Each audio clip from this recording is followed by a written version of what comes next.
No? Okay, good. Alright, so I've always loved music. I'd like to see a show of hands. Who here likes music? Likes listening to music? Alright, that's what I thought. Now, who considers himself a musician? Yeah? Not as many people. Okay. So that was one of my questions going into my research project. Everyone really loves music, but very few people think they can play it or think they can reproduce music. And I've also wanted to know why people like different musics, why people relate to different types of music. So first, I'm going to start with a brief formal definition of what music is. Music is tones or sounds arranged in a line and sounded by multiple voices or instruments. Pretty much music is organized sounds. That's a pretty boring definition now. So the history of music has been around for a really long time. This is a picture of a stone flute that was dated back to over 67,000 years ago. Obviously, this is a lot before even the origins of spoken language. This has led scientists to believe that music helped humans to create and be able to use foreign spoken language. It kind of shaped their vocal cords and allowed them to control sound in various ways. But music has changed a lot over time. Why has it continued to change? And what did we ever use it for? So firstly, music is societal. It serves to bring people together. It's a huge part of many societal gatherings like weddings, funerals. Any party without music is kind of depressing. But it can also be used to divide. People of different cultures often disagree on what different types of musics represent, what kind of emotions they display, what kind of ideas they represent. One of the biggest disputes between cultures about music is how music is presented. In many more primitive societies, like tribal musics, everyone participates in the music. People belonging to these societies can't imagine what a non-musician would be. We hear that word a lot in our society, because for them, everyone participates. They don't understand the idea of a non-musician.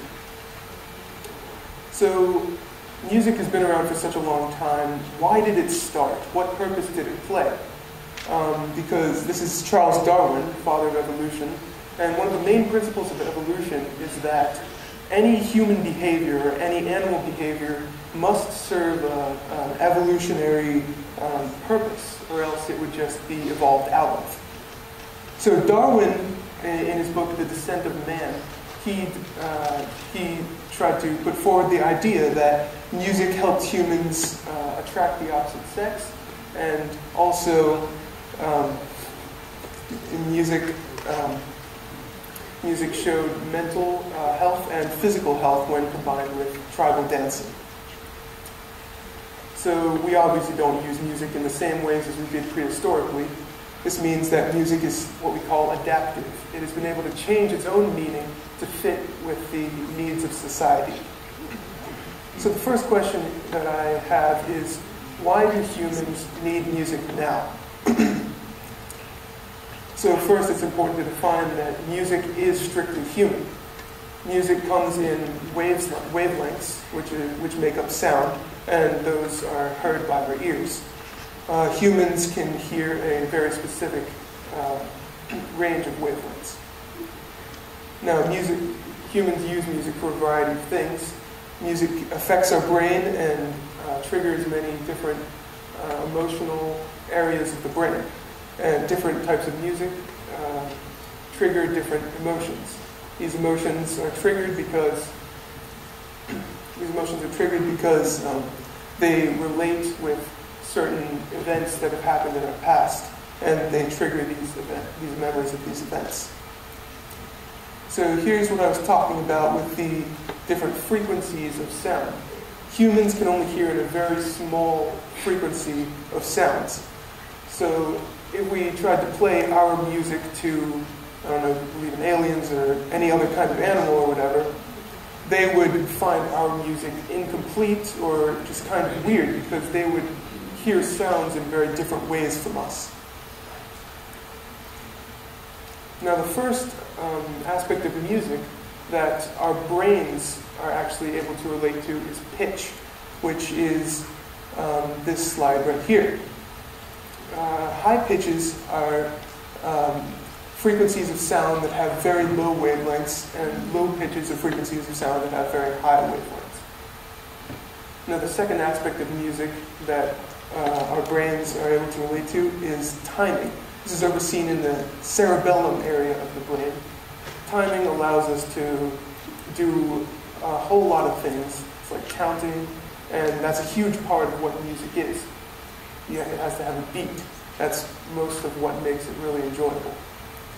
So these two aspects, pitch and timing together, create what we call the illusion of music. Now, I call it an illusion because music doesn't really give us the whole picture. Music provides some of the information, and our brains are able to fill in the rest. This is also part of why our brains enjoy music so much. When we hear music, our brains like to try and predict what's going to happen next in the music. Our brains like it either when it can predict correctly or it's surprised. So for music to be enjoyable, it has to be not too simple and not too complex, like in that Goldilocks brain likes to be surprised.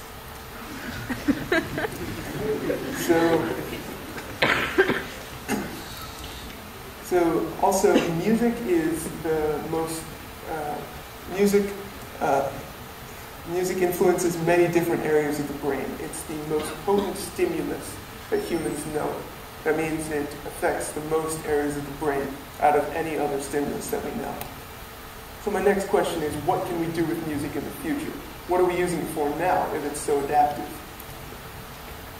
The first thing is it's helping us to study emotions. Because it can manipulate emotions so well, we can study emotions and how we respond emotionally to other things by using music. Also, it's proven that music actually makes your brain stronger. Music is able to strengthen the connections between the neurons in your brain so that they're able to fire more quickly and more easily. Also, music is allowing us to study many different diseases. Two main diseases are Williams syndrome and autism.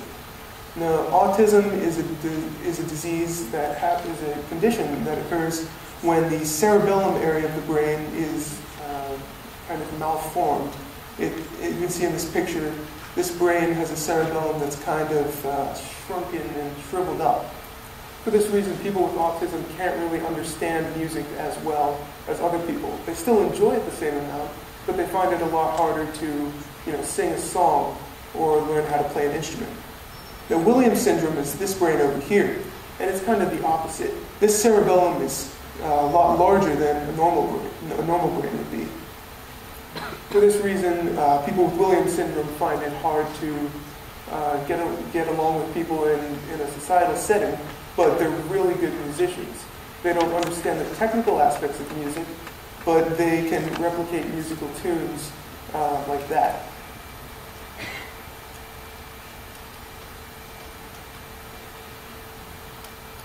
Okay. So the most interesting fact that I found out from my studies is that because music has been a part of human society for such a long time, our brains are more coded for music than for anything else. Math, science, English, speaking, anything. So this led me to believe that there is no such thing as a musician. That's why music is for everyone. Thank you.